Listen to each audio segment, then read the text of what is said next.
My name is Dale Mercer. I drove delivery routes across rural Saskatchewan and Manitoba for 11 years. The night shift mostly because the pay was better, and I didn't mind being alone. At least I didn't used to mind. These are things that happened to me on those roads. I've told some of them before, to people who asked. I've never written them all down in one place until now. I'm not sure I should have. I want to start with the one that still bothers me the most, because it has no satisfying explanation.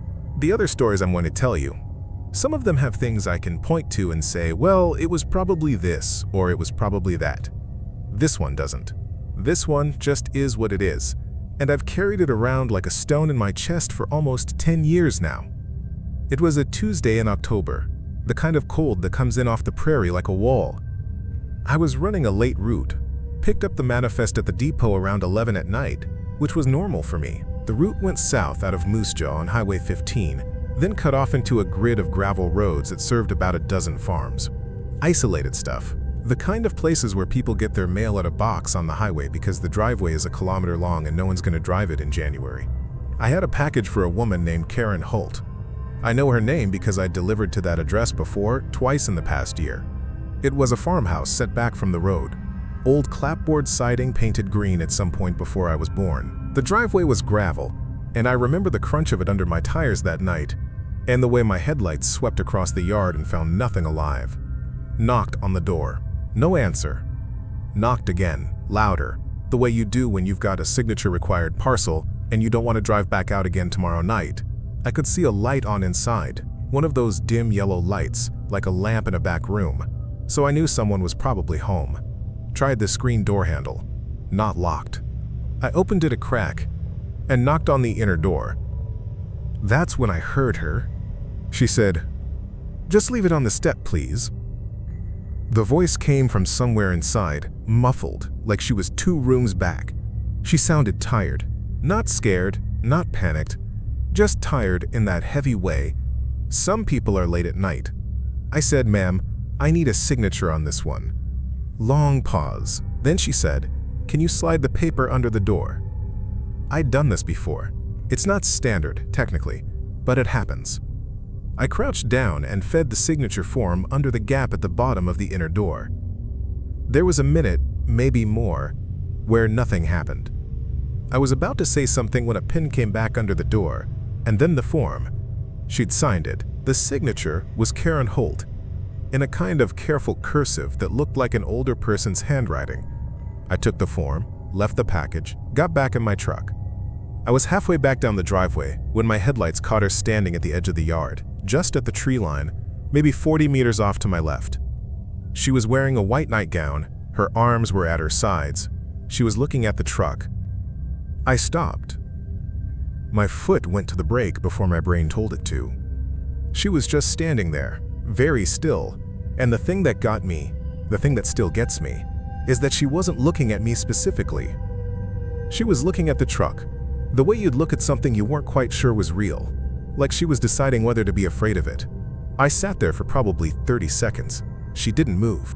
I was trying to figure out how she'd gotten outside without me hearing a door. I'd been right on the step. I would have heard a door. I was also trying to figure out how she'd gotten all the way to the tree line that fast.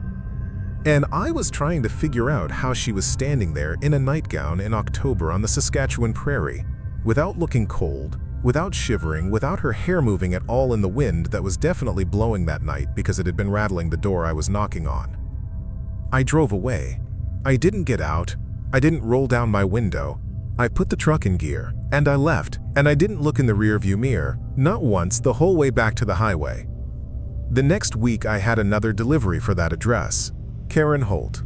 I asked my supervisor to reroute it, told him I thought there might be a problem with the road out that way. He reassigned it without much question. A month later, I heard through a driver named Paulson that the farmhouse had been empty for years. The woman who owned it, a Karen Holt, had moved into a care home in Moose Jaw sometime in 2011. I checked the signature on my copy of the form I'd kept. Karen Holt. The handwriting was careful and neat, the kind of careful that happens when someone is out of practice. I threw the form away. I should have kept it, but I couldn't stand looking at it. Before I get into this one, I want to be clear that I reported what I found to the RCMP, and they looked into it. What they found or didn't find isn't something I was ever fully told. That's how it goes sometimes. You call it in, and then you're on the outside of it and nobody's obligated to tell you anything. I understand that. It still doesn't help me sleep. This was winter. March. But in Saskatchewan, that means nothing. It was still -20-something. The kind of cold where you keep your engine running when you stop because you're not confident it'll turn over again. I was doing a morning route, which I sometimes picked up if someone called in sick, and I had a package for an address on a township road about 30 kilometers east of the highway. The kind of road that doesn't get plowed until someone complains, and sometimes not even then. I had good winter tires and four-wheel drive, so it wasn't a problem. The house was a newer build, maybe 15 or 20 years old, which out here counts as new. Vinyl siding, brown, a two-car garage that was closed.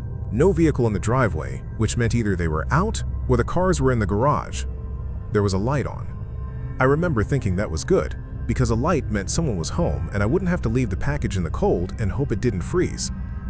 I knocked. Nothing. Knocked again. Rang the doorbell.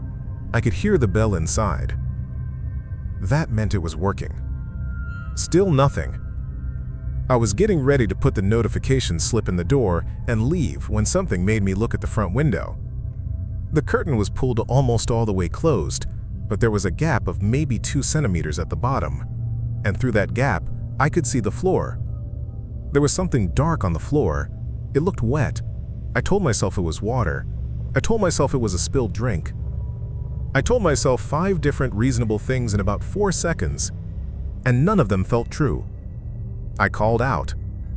I said, "Is anyone there? Is anyone okay?" No response. I tried the door. Locked. I went around to the back of the house, my boots crunching in the snow, and the back door was also locked, but one of the back windows was cracked open, just a few inches, and that's when I smelled it. Copper. That's the only word I have for it. Rich and flat and cold. A smell that sits at the back of your throat. I'd smelled it before, briefly, once, when I was a teenager, and a classmate had an accident with a table saw in shop class. It's not a smell you mistake for something else. After you know what it is. I walked back to my truck and called 911. I told them what I'd seen through the window and what I'd smelled and where I was. They told me to wait in my vehicle and not enter the property. So I sat in my truck with the engine running and I waited for 40 minutes until an RCMP cruiser came down that township road, and then I watched the 2 officers approach the house, and then I watched them go inside, and then I watched one of them come back out and make a radio call, and then I drove away because I was shaking so badly I thought I was going to be sick. I never found out officially what was in that house. I looked in the local paper for the next 2 weeks. Nothing. I asked my supervisor. He didn't know. I talked to Paulson again. Paulson knew everyone, and he said he'd heard something vague about a family out that way, a husband and wife, some kind of incident. He didn't know more than that. A few months later, the house was empty. For sale sign went up in June. I drove past it once, just once, on a personal trip, and the sign was still in the yard, and the curtains were all the way open, and the floor I could see from the road had a pale rectangular patch on it, lighter than the rest, the kind you get when something's been cleaned very thoroughly. I took a different road after that. I moved to Manitoba in 2015 for a promotion. Bigger territory, better rate per stop. The Manitoba routes were different from Saskatchewan. More trees, for one thing. In Saskatchewan, the road goes straight, and you can see for miles in every direction. And there's a kind of loneliness to it, but at least you're never surprised. In Manitoba, the roads curve, and there are trees right up to the edge, stands of aspen and poplar and scrubby spruce, and your headlights don't tell you what's coming around the next bend until you're already there.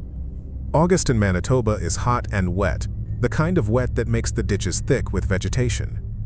I was on a night route coming back in from a cluster of farms south of Prairie, and my headlights picked up something in the ditch about 100 meters ahead. I slowed down. Out here, there could be a deer, could be a coyote, could be a tire or a piece of farm equipment that fell off a truck. You slow down because you don't know. It was a child, sitting in the ditch. A boy, maybe 8 or 9 years old. From what I could see, he was sitting with his knees up and his arms wrapped around them, like he was cold, though it wasn't cold. It was probably still 22 degrees at that hour. He was wearing what looked like pajamas. He had no shoes on. I stopped the truck and put on my hazards, got out. I called to him from the road. I didn't go down into the ditch yet because I didn't know the situation and I didn't want to spook him. I said, "Hey, are you okay? Are you lost?" He looked up at me. He had a round face, dark hair, and he looked at me with an expression that I can only describe as completely blank. Not scared, not relieved, not curious. Just nothing. The lights of my truck were behind me, so his face was in shadow, but I could make out the expression, or the lack of one, clearly enough. I said, "Son, are you okay? Do you live near here?" He didn't answer. I asked if he was hurt. Nothing. I climbed down into the ditch. The grass was wet. It had rained that afternoon, and it soaked my boots immediately. I got to within about 4 or 5 meters of him, and I crouched down so I wasn't standing over him. I said my name. I said I was a delivery driver, not gonna hurt him, just wanted to make sure he was safe. He turned and looked at me, and when he did, I saw his face properly for the first time in the truck's light and I stopped moving. Something was wrong with his eyes. Not in a medical way. Nothing I could name. They were dark, normal-looking eyes. But the way the light hit them was wrong. Most eyes, when you shine a light at them, or even when they catch ambient light, they reflect back a little. A shine. His didn't. They just absorbed it, like the light went in and didn't come out. He said, "You shouldn't stop here."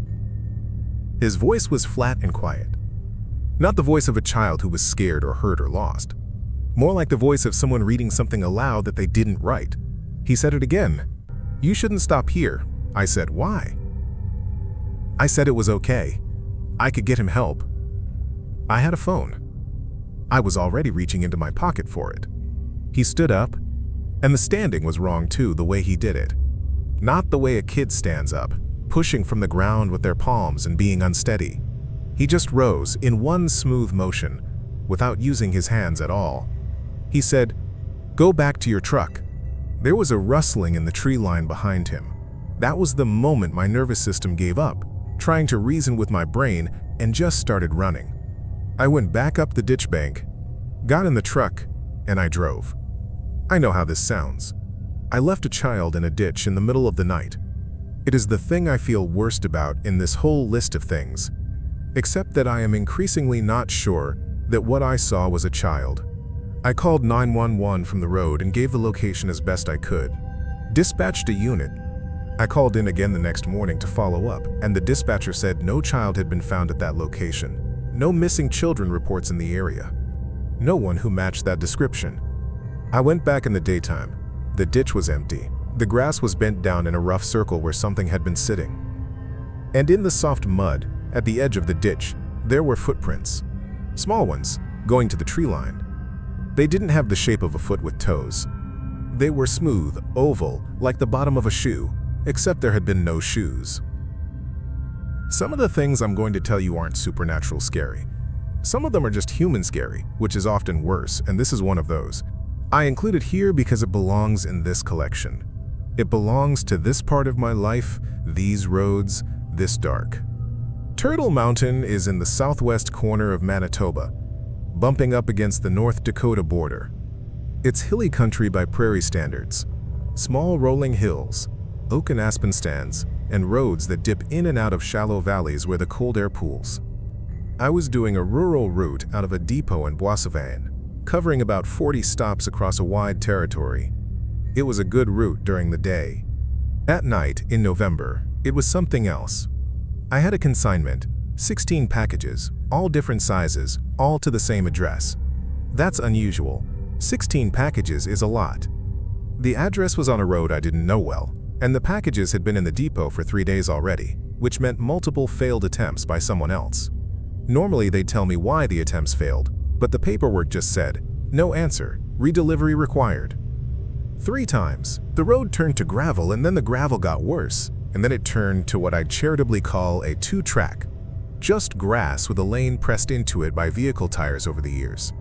I could see the address was about 2 kilometers down this track, and my truck could handle it, but I wasn't happy about it. I drove slow. The house at the inn was a farmhouse, old and narrow, 2 stories, no lights. I parked and got out and knocked. Nothing. I walked around to the back and knocked on the back door. Nothing. The barn nearby had its large door standing open and a cold wind was moving through it, which meant livestock would be cold. But when I looked inside, there was no livestock. Just old stalls and rusted equipment and loose straw that the wind was pushing into slow circles on the floor. I went back to my truck and started filling out the notification slips, 16 of them, which took a while. That's when I noticed the front curtain had moved. I looked up, and someone was standing in the window. A man, older, in what looked like work clothes. He was looking out at my truck. I put my hand up. A wave. Not a wave. More of an acknowledgement. He didn't move. I got out with the first armload of packages and went to the door. Knocked. He had been right there. He could have opened the door in 3 steps. No response. I knocked harder. I said I had a delivery. Still nothing. I looked up at the window. He was still there. Still watching. He hadn't moved to the door. He was just standing, looking at the truck now that I wasn't in it. I went to the window. I stood on the cold ground below it, and I looked up at him, maybe 6 feet away through the glass. He was an older man, maybe 70, with a face that told you it had spent a lot of decades outside in prairie weather. He looked at me without any expression I could read. I said, "Sir, I have 16 packages for you, I just need a signature." His mouth moved. I couldn't hear him through the glass. I held up a hand, 1 moment, and went to get the signature pad. When I turned back to the window, he was gone. Just the curtain, slightly off-center from where he'd been standing. I knocked on the door for another 5 minutes. Then I loaded all 16 packages back into my truck. I couldn't leave them. 16 items is a significant value, and I wasn't going to leave signature-required parcels on a step with no recipient confirmation. I drove back out the 2-track and back to the depot and filed an exception report, explained the situation. My supervisor was annoyed. The next day, a different driver took the route. He came back with all 16 packages still in his truck. He told me the house was boarded up, front door nailed shut with rough lumber, windows covered with plywood on the inside. He said it had clearly been that way for some time. He said there was no way anyone had been in or out of that building in months. We both filed our reports. The consignment was eventually returned to the sender. I don't know who had been ordering 16 packages to an abandoned farmhouse in Turtle Mountain, Manitoba, or why, or who signed the original orders. I looked at the name on the shipping label later, written in my notes. I'd seen the name before, on a grave marker in a small cemetery I'd passed on my way out there. I only made the connection later, going over my notes at home. The marker had been old. The dates said 1921 to 1987. The Swan River Valley in northern Manitoba is a different world from the flat country to the south. It's surrounded by the Duck Mountains to the east and the Porcupine Hills to the west, and the valley itself is deep and green in summer and absolutely black in winter because the mountains eat the light. I was up there covering a route for a driver who'd taken medical leave, and I was unfamiliar with the territory, which is never ideal in winter. The address I'm going to tell you about was about 40 kilometers south of Swan River Town, on a road that ran along the base of the Duck Mountain foothills. The trees here come right to the road. Spruce, mostly dark, dense, the kind of forest that doesn't let light in even in summer. In February at 11 o'clock at night, it was like driving through a tunnel. The house was set back about 50 meters from the road, down a plowed driveway. Someone had a tractor and kept it clear, which told me someone was definitely living there. It was a newer house, well maintained, lights on in several rooms, a smoke plume from the chimney. Normal, inviting even, compared to the cold black outside. The man who answered the door was in his mid-40s, I'd guess. Tall, well-built, wearing a flannel shirt and jeans. He looked like what you'd expect out here. He smiled when he saw me and said, "Dale, right? Dale from the depot in Swan River?" That stopped me cold. I had never been on this route before. I didn't know this man. My name is not on my uniform. It's company policy not to display driver names for privacy reasons. I said, "No, I'm covering this route, I don't know how you." And he said, Sure, come on in, it's miserable out there." He stepped back from the door and gestured inside. The hallway behind him was warm and bright. I could see into a living room, a couch, a wood stove burning. It looked perfectly normal. And everything in me said, do not go in there. I don't know where that feeling came from, and I've tried to examine it honestly. I've wondered whether it was racism, or fear of strangers, or something purely irrational, but the feeling was not about him as a person. It was about the threshold, about the act of crossing it. Every instinct I had, not logic, instinct, said that if I stepped through that door, something would change in a permanent way. I cannot explain this better than that. I said, I'm good, I'll stay out here, I just need a signature. His smile didn't change. It didn't change at all. That was the problem. When most people get declined when they've offered warmth, something in their face adjusts. He didn't adjust. He signed the form and I gave him his package. He was perfectly pleasant, said thank you, said to have a safe drive back, said roads get slippery through the hills, you want to take it slow through the cut. I got back in my truck and drove away. Through the hills, there is indeed a cut, a section where the road drops sharply and curves, and it does ice badly. I knew about it because the other driver had left me notes. What I could not figure out was how this man, who I'd never met, who'd seemed to have expected me by name before I arrived, knew that I'd be going back through the hills and not along the valley road. The valley road was actually faster. I hadn't told anyone which way I was going. I hadn't decided myself until I was on my way. I went through the cut at about 30 kilometers an hour, which was slower than usual, because the man had said to take it slow, and something in me was inclined to listen, even if I didn't know why. At the bottom of the cut, just around the blind curve, there was a pickup truck with its hazards on, sitting sideways across both lanes. It had gone off the road on the curve, and the driver was just stepping out as I came around. If I'd been going faster, I'd have hit him. I've thought about this for years. If the man at the house knew about the accident, it means he knew about it before it happened, or he knew something else that I don't. If he didn't know, then it's a coincidence so precise it doesn't feel like one. And if he's neither psychic nor lucky, if there's a third option I'm not seeing, I haven't been able to find it. His name on the delivery manifest was wrong. The name didn't match anyone at that address in the postal database. I confirmed this when I got back to the depot. The previous driver had never flagged it as a problem because the person had always been home and always signed. The package was a small one, light, the kind that could have held anything. I don't know what was in it. I know it came from an address in Winnipeg that, when I looked it up on a map, appeared to be a vacant lot. I had a dog for the last few years of my driving career, a border collie mix named Soot, named for his color, which was the gray-black of old chimney soot. He was a working dog by genetics and a companion animal by circumstance, and he was not easily spooked. He'd been with me in the truck through storms, through animals on the road, through all manner of things that might unsettle a less grounded creature. He had seen a lot of prairie dark and taken it in stride. I tell you this because what Soot did one night in June of 2018 is, by his own history and temperament, significant. We were on a route in the Lakeland area, which is the northeastern part of Saskatchewan. More water up there, more bog and fen, reedy shores and black spruce, and a general sense of the land being less certain than it is further south. It's pretty in the summer. At night it goes strange. I had a late delivery to a cottage property on the shore of a small lake. The access road ran along the water, and you could see the lake to the right of the truck. Dark water, no moon that night, just flat black, interrupted by the silhouettes of bulrushes at the edge. I had my window down because it was a warm night, and the air smelled like fresh water and pine, and it was actually pleasant. Soot was sitting in the passenger seat the way he always did, looking ahead out the windshield, calm. And then, without warning, he scrambled across the seat to my lap, which he had never done in his life, and he pressed himself against my chest, and he was shaking. Not trembling. Shaking, the way a dog does in a thunderstorm when it's terrified to the point of losing itself. His claws were in my shoulder. I stopped the truck. I said, "Whoa, whoa, what is it? What's wrong?" He wouldn't look up. He had his face buried against my arm, and he was making a low sound.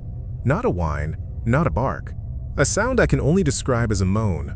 A sound I'd never heard from a dog before. I looked out at the lake. There was someone standing in the water, about 15 meters from the shore. Standing still, waist deep, facing the truck. The water was completely flat. No ripple, nothing. And this figure was just there, upright, not moving.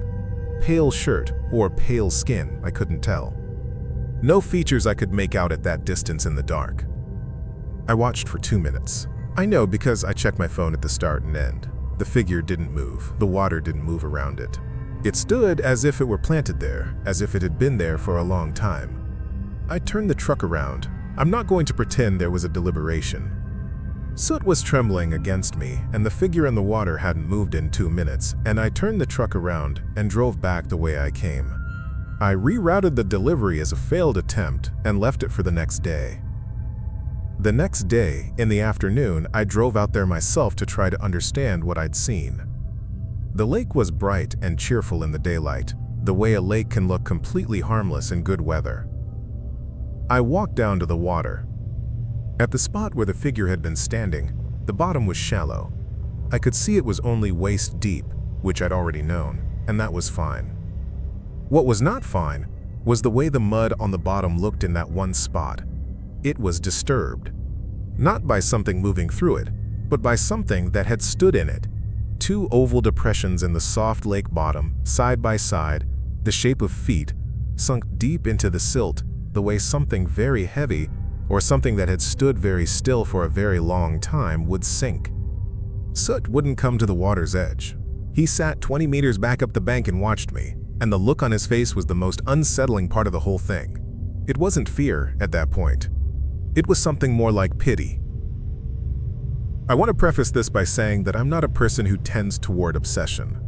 I note problems, file reports, and move on, because you have to in this job. But this one I couldn't let go of. Not because it was the most frightening thing that happened to me, but because it was the most personal, and that made it worse. It was September, shoulder season. The harvest was on and the farms were busy during the day, but the nights were quiet and cool and the fields smelled of cut grain. I was doing my usual Manitoba run. Nothing unusual about the manifest. I had a package for an address outside Neapawa that I'd been to maybe twice before. A small bungalow on a farm quarter seemed like an acreage. The main farmhouse was further back, and this smaller building was closer to the road, possibly a rental or an old hired man's house. I pulled into the yard and parked. Before I got out, my headlights swept across the front door, and I noticed something taped to it. A piece of paper or a photo. Something white, roughly the size of a standard photograph, fixed to the door at about eye level with what looked like masking tape. I got out with the package and walked up to the door. I knocked, waited, knocked again. No answer. I looked at the photo taped to the door. It was me, not someone who looked like me. Me, in my truck, taken from outside the driver's side window at night. I could tell by the darkness in the background and the way the cab light was on. I was looking at my phone, and from the angle and the position I could tell the photo had been taken through my window while I was stopped somewhere, probably looking at my manifest or entering an address. I was wearing the jacket I'd been wearing all this season. It was recent. There was nothing written on the photo, no note attached, just my face, taped to a stranger's door. My first thought was that it was a mistake, that the photo belonged to something else, was intended for something else, had been put there for a reason that didn't involve me. That thought lasted about 4 seconds before I understood that you don't accidentally tape a photo of a specific person to a door. I called the RCMP. Took them 2 hours to respond, which is what you get in rural Manitoba at 9 at night. The officer who came was thorough. He photographed the photo, bagged it, took my statement.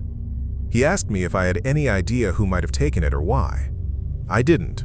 He asked me if I had had any confrontations with customers. I hadn't. He asked me if I drove the same routes consistently. I did. For months at a time, the routes didn't change much. He told me to be aware of my surroundings and to let the detachment know if anything else unusual happened. He didn't sound surprised, which was the thing I noticed most. He sounded like he'd heard something like this before, or something adjacent to it. The house was unoccupied. The owners had it listed and were living in town. They hadn't put the photo there. No one had been on the property, as far as they knew, in several weeks. I changed the specific times I did my routes. I asked for a partial reroute, different roads where possible. Nothing else happened. Not to me, not on those roads, not in that form. But for the remaining 2 years I drove that territory, I never stopped on a dark road to look at my phone without thinking about who else might be stopped nearby, watching. It changed how I moved through the night. It was designed to, I think. Someone wanted me to know I'd been seen. I never found out who. Long drives in the dark do something to your head, especially in winter when there's nothing outside the window but black and white. Black sky, white snow, the occasional frozen black line of a tree stand, and you've been driving for 4 hours and you have 2 more to go. You get hypnotic. You learn to manage it. You drink coffee, you crack the window, you listen to the radio or a podcast or a playlist, anything to keep the mind engaged. I prefer the radio on those drives, specifically the CBC, specifically Radio 1, which in Saskatchewan and Manitoba at night goes quiet in a way that feels companionable. They play old recordings, older programs, the kind of content that sounds like it was made when the radio was still a serious piece of furniture in a person's living room. There's something grounding about voices like that when you're alone on a highway at 2 in the morning in -35. What I'm going to describe happened on Highway 10 north of Brandon, somewhere between Riding Mountain and the junction for Dauphin. I know this stretch well. It's mostly parkland to the west and farmland to the east, and the road is well maintained but empty at that hour. I'd been driving for about 3.5 hours, and I had the radio on, tuned to CBC Radio 1, and they were playing something I half recognized. An older interview program, 2 people talking about something I wasn't paying close attention to.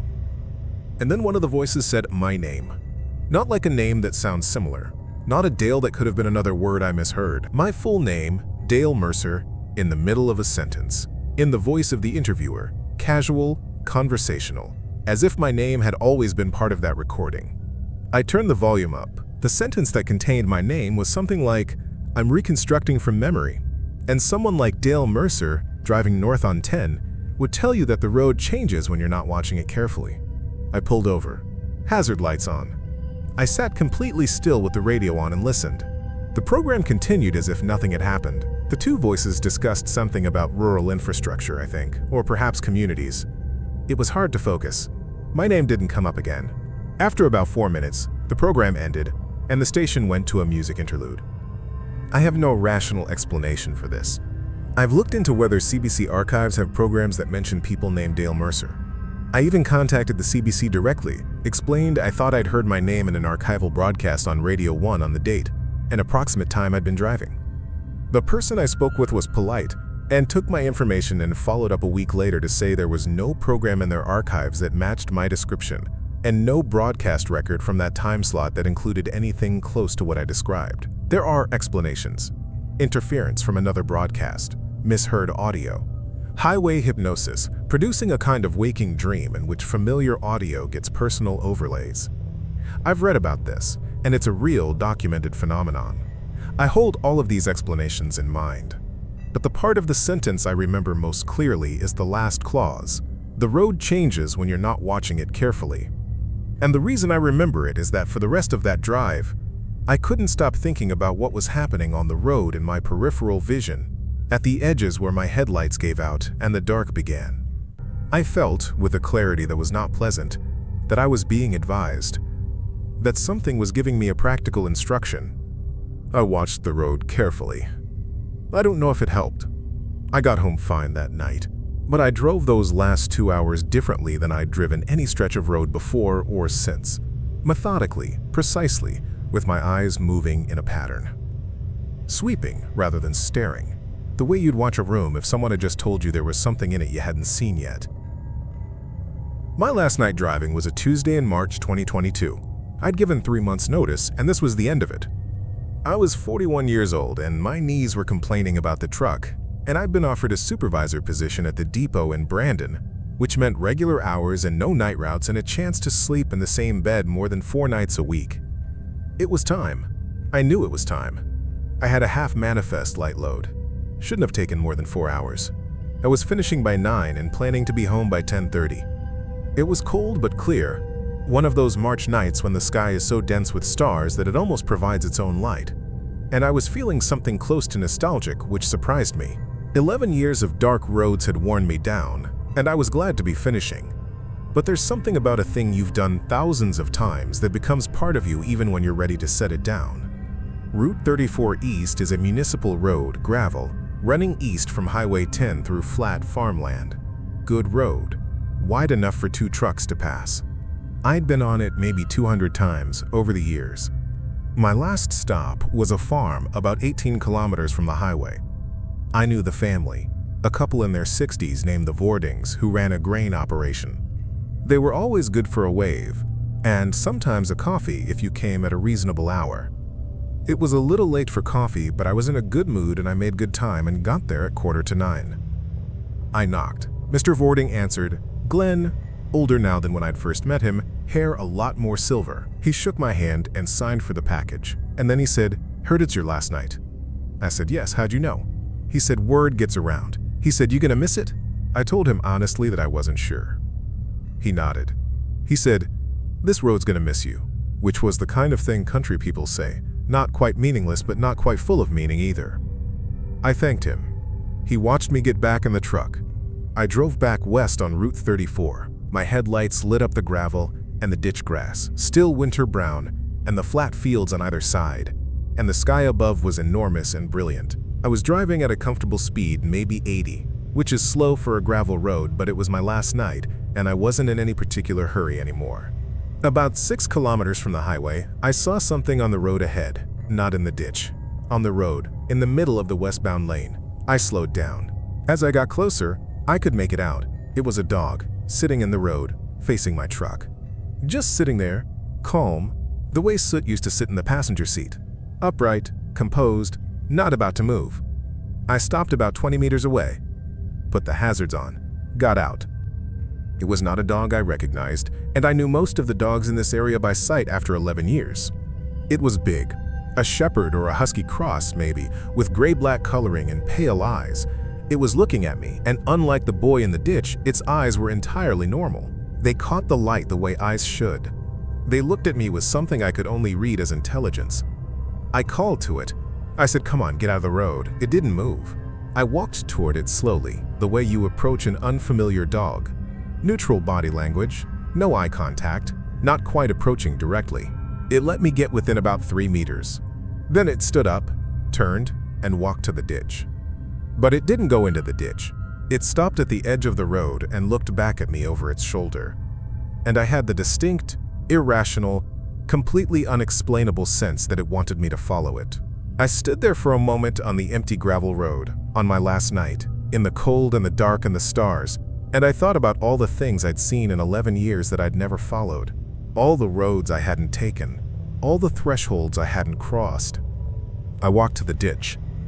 The dog had gone down the bank and was standing in the field below, looking back, and when I came to the edge of the road, it moved further into the field, slow and steady, clearly expecting me to follow. So I did. I climbed down the bank and walked out into that field in the dark, my boots crunching on frozen stubble. The dog led me about 100 meters out. It stopped and sat. I came up to it and crouched down, and it let me touch its neck, its ear, the top of its head, all of which it received with the patience of an old animal used to human contact. Then it stood and walked away from me, north, into the dark, and within 30 seconds I couldn't see it anymore. I turned around and looked back at my truck, parked on the road with its hazards blinking orange, the only moving light for miles. I looked at where I'd come from and where I was standing. I was in the middle of a field on my last night, in the dark, in the cold, for no reason I could articulate, and I felt, I have no better word for it, released. Like something had been watching over those 11 years.